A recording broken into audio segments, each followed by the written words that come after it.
Halo Sobat Denok Ayu semua, terima kasih karena masih setia menunggu video-video terbaru dari Denok Ayu Novel. Jangan pernah lupa ya untuk selalu subscribe, like, and comment, agar Denok semakin semangat upload videonya. Menantu terbaik bab 578 ratusan orang tuh. Lin Yu menatapnya dan tersenyum dan tidak banyak bicara, meskipun uang dalam kumpulan hadiah tampak menggoda. Dia terlalu ringan pada uang, dan dia benar-benar tidak ingin menang. Dan dia dapat menilai dari perkataan He Jinki bahwa petinju yang dibesarkan oleh pemilik taman bawah tanah ini berada jauh di dalam air dan mungkin juga mahir dalam seni yang mendalam. Jika tidak, praktisi seni bela diri biasa tidak akan pernah bisa tetap tak terkalahkan selama 10 tahun bahkan dalam kekacauan. Persentase kemenangan. Selain itu, dia ada di sini untuk memeriksa petunjuk hari ini, untuk tidak bertarung dengan berani dan memenangkan hadiah, jadi tidak perlu berpartisipasi dalam tantangan semacam ini. Ngomong-ngomong, Jinki, siapa bos dari taman bawah tanah ini, tahukah kamu? Dibandingkan dengan kumpulan hadiah besar di kumpulan hadiah ini, Lin Yu lebih tertarik pada bos besar taman bawah tanah ini. Meskipun tempat ini didekorasi dengan indah, namun pada analisis akhir menyentuh area abu-abu, itulah mengapa taman bawah tanah ini dibangun di bawah tanah. Meski di permukaan nampaknya tempat ini sangat rahasia, bagaimanapun juga ibu kota dan jantung China, jadi pasti sudah dipahami dengan jelas oleh pihak berwenang, dan bisa dibuka di sini selama 10 tahun dan masih makmur seperti ini. Kalau begitu bos di balik ini pasti jati diri yang luar biasa, pasti gak kaya atau mahal. Saya tidak tahu tentang ini. He Jinki menggelengkan kepalanya dengan jujur dan mengerutkan kening, meskipun taman bawah tanah ini telah dibuka selama bertahun-tahun, tidak ada yang pernah tahu siapa bos di belakangnya, dan saya belum pernah melihat bos di sini sebelumnya. Oh. Lin Yu mengangkat alisnya sedikit, berpikir, dan kemudian tersenyum, bos ini cukup menarik, tetapi kamu tidak mengenalnya, bukan berarti dia tidak pernah ke sini, mungkin dia duduk di sini setiap malam. Di keramaian, Lin Yu melirik kerumunan yang sudah duduk penuh saat ini, dengan senyum di matanya. He Jinki mengangguk setuju dan melihat kerumunan dan berkata, memang mungkin, tapi karena dia memiliki kemampuan untuk membuka tempat sebesar itu, apa yang harus ditakuti? Apakah itu sengaja berpura-pura menjadi misterius? Lin Yu tersenyum tipis, dan berkata, tidak peduli siapa yang kamu cintai, itu tidak ada hubungannya dengan kami. Bagaimanapun, kami hanya datang ke sini kali ini. Kakak kedua, lihat. He Jinki sepertinya telah menemukan sesuatu tiba-tiba. Matanya berbinar, dan dia buru-buru menunjuk ke seorang pria kuat di kejauhan dan berkata, petarung panjang seperti bukit bernama Taisan. Ketika Lin Yu dan He Jinki sedang berbicara, Zhang Yitang di kursi belakang mengertakkan gigi dan berkata kepada Zhang Yiting, kakak kedua, kamu lihat betapa sombongnya mereka berbicara dan tertawa. Bukankah kamu hanya duduk di baris pertama? Aku melihatnya keduanya akan terbang ke langit.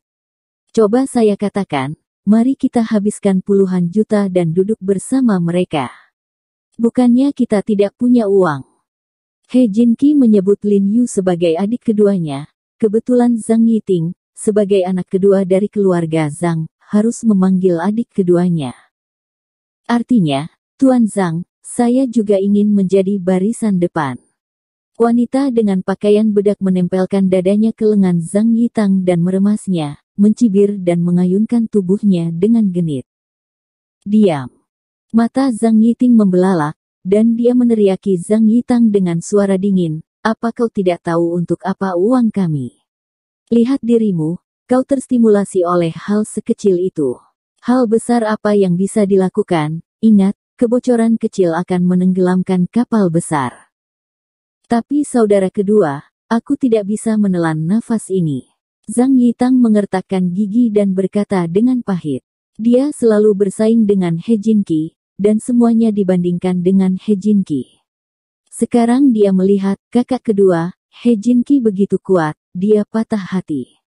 Kesal. Oke, Yitang, jangan terganggu oleh keuntungan dan kerugian jangka pendek. Jika orang-orang kita memenangkan tantangan, maka itu akan sangat luar biasa. Melihat Zhang Yitang sangat marah, nada suara Zhang Yiting lembut, dan dia berbisik kepadanya. Ekspresi Zhang Yitang menjadi lega ketika dia mendengar kata-kata itu, dan dia buru-buru bertanya, "Kakak kedua, apa yang kamu katakan adalah bahwa Bos Sa sedang mencari pembunuh terbaik ketiga di dunia, apakah itu dapat diandalkan? Dapatkah saya benar-benar memenangkan cincin ini?"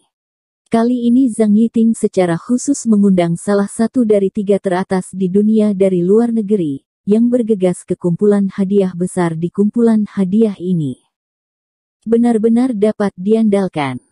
Wajah Zhang Yiting menjadi lurus, cahaya dingin di matanya bersinar, dan dia percaya, orang ini dijuluki 100 orang tuh, yang berarti tidak kurang dari 100 orang yang meninggal di tangannya, dan saya telah menanyakan bahwa tugas yang dia lakukan sangat sulit. Karakter, komisi untuk setiap misi harus melebihi $1 juta AS. Zhang Yiting secara khusus menekankan kata dolar untuk mencerminkan harga tinggi si pembunuh. $1 juta. Wajah Zhang Yiting berubah ketika dia mendengar kata-kata itu dan buru-buru membungkuk dan bertanya, "Kakak kedua, jika kamu membiarkan dia berpartisipasi dalam tantangan kali ini, kamu akan berurusan dengan 3 orang, dan tingkat kesulitannya masih sangat tinggi. Komisi yang kami bayarkan padanya pasti berapa kali kan? Kalau kalah, kita kalah. Bahkan jika dihitung secara kasar, keluarga mereka harus membayar ratusan orang ini untuk membantai jutaan dolar, yang setara dengan puluhan juta koin Tiongkok. Ditambah dengan biaya tiket untuk mengikuti Challenge, total harganya puluhan juta jika dihitung bersama-sama. Jika ini rugi total, pasti tamat. Kalah." Zhang Yiting mengangkat alisnya dan menatapnya, kepalanya terangkat tinggi, matanya menyipit, dan dengan bangga berkata, "Lihatlah saudaramu, kapan kamu melakukan sesuatu yang tidak pasti." Kalah, kata ini tidak pernah ada dalam kamusku. Apa yang dia katakan bukanlah bualan. Dia memiliki modal untuk mengatakannya. Sejak kecil, otaknya paling menginspirasi di antara 3 bersaudara, dan bos Zhang Yihong adalah yang paling cakap. Dia dan kakak laki-lakinya rekannya hampir tidak pernah melewatkan tangannya.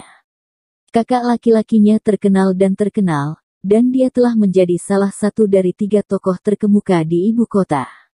Itu juga nasihat dan nasihatnya, seperti ayahnya membantu pamannya, tetapi dia tidak menyangka bahwa kakak laki-lakinya langsung dalam hidupnya. Ketika dia hendak memasuki tahap yang lebih mulia, dia tiba-tiba ditendang oleh Lin Yu. Ini adalah salah satu alasan mengapa dia membenci Lin Yu. Dan karena He Jiarong, ayahnya dicap sebagai buronan oleh Departemen Intelijen Militer dan terpaksa bersembunyi di Tibet. Jika bukan karena pamannya yang menekan masalah ini, keluarga Zhang mereka harus ikut menderita. Oleh karena itu, dia membenci Lin Yu, dan ingin menjatuhkan Lin Yu ke dalam tulang. Tetapi dia selalu mengubur emosi ini di dalam hatinya, dan tidak pernah menunjukkannya di wajahnya, yang menunjukkan kedalaman kotanya. Yah, kakak kedua selalu bisa diandalkan, aku tahu ini. Zhang Yitang mengangguk dengan penuh semangat, tetapi mengerutkan kening, dan berkata dengan sedikit khawatir, "Hanya saja saudara kedua saya, kali ini kami mengizinkan pengurus rumah tangga Liang secara diam-diam mentransfer uang kami dari rekening di rumah, jika keadaan darurat. Ayahku tahu, dia pasti akan menelanjangi kita."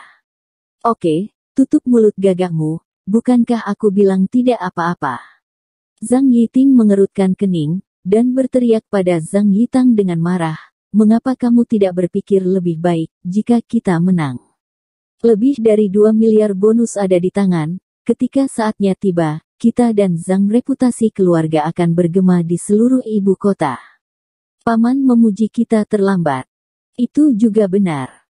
Zhang Yitang sangat antusias dengan apa yang dikatakan Zhang Yiting, dan mengangguk dengan penuh semangat. Dia berbalik dan berkata kepada wanita berbaju merah jambu, "Pernahkah Anda mendengar bahwa, ketika saudara laki-laki kedua saya dan saya memenangkan lebih dari 2 miliar, saya akan memberi Anda sebuah villa. Dia sangat bersemangat sehingga dia tidak bisa membantu tetapi mulai memikirkan hidupnya setelah memenangkan 2 miliar hadiah. Terima kasih sayang. Gadis merah muda itu tersenyum lembut, dan segera memakainya dan mencium wajah Zhang Yitang dengan ganas. Sial, saat He Jiarong dan He Jinqi berada di depan Lao Su, sial. Zhang Yitang mencubit pinggangnya dan menatap dengan jijik pada Lin Yu dan He Jinqi, yang berbicara dan tertawa di depannya. Dia menantikan ekspresi wajah mereka jika mereka memenangkan tantangan yang belum pernah terjadi sebelumnya. Pada saat ini, kedua sosok itu dengan cepat berjalan menuju sisi tempat mereka duduk, dan berjalan ke Zhang Yiting dan berhenti tiba-tiba dengan dua orang itu sebelum dan sesudahnya. Pertama, seorang pria berwajah kaya berwajah putih bernama Zhang Yiting dengan hormat, Tuan Muda Zhang. Orang yang Anda cari, saya telah menemukannya untuk Anda. Zhang Yiting mengangguk, berbalik dan melirik seorang pria tinggi kurus berbaju hitam di belakang pria berwajah putih itu. Dia melihat pria berpakaian hitam itu memiliki wajah kurus, rongga mata cekung, dan wajahnya menjadi gelap, seolah-olah dia belum makan selama beberapa hari. Dia mengerutkan kening, dan berkata tidak senang, apakah kamu yakin ini orang yang aku minta untuk kamu temukan? Ratusan orang dibantai, seperti keluarga, aku akan menggunakan kepalaku untuk menjaminmu. Orang kaya itu membungkukkan tubuhnya dan meyakinkannya dengan ekspresi yang sangat hormat. Kamu adalah 100 orang yang dibantai. Zhang Yiting bertanya pada pria berpakaian hitam itu dengan ragu, dan tercengang. Pria kurus ini kurus seperti tiang bambu, dan apakah pembantaian ratusan orang peringkat ketiga dalam daftar pembunuh bergengsi dunia? Itu luar biasa. Iya.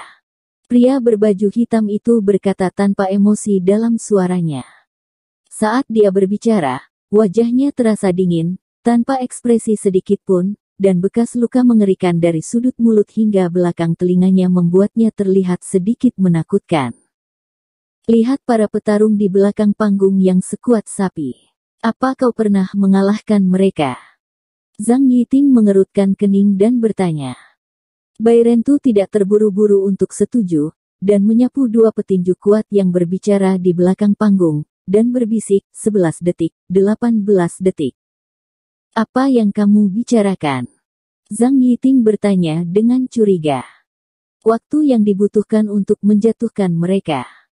Suara Bai Rentu dingin, tanpa ekspresi sedikit pun di wajahnya, seolah-olah dia sedang membicarakan hal sepele yang tidak bisa lebih umum.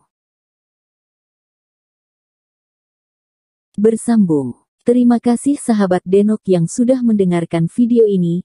Jangan lupa like, comment, and subscribe ya. Terima kasih.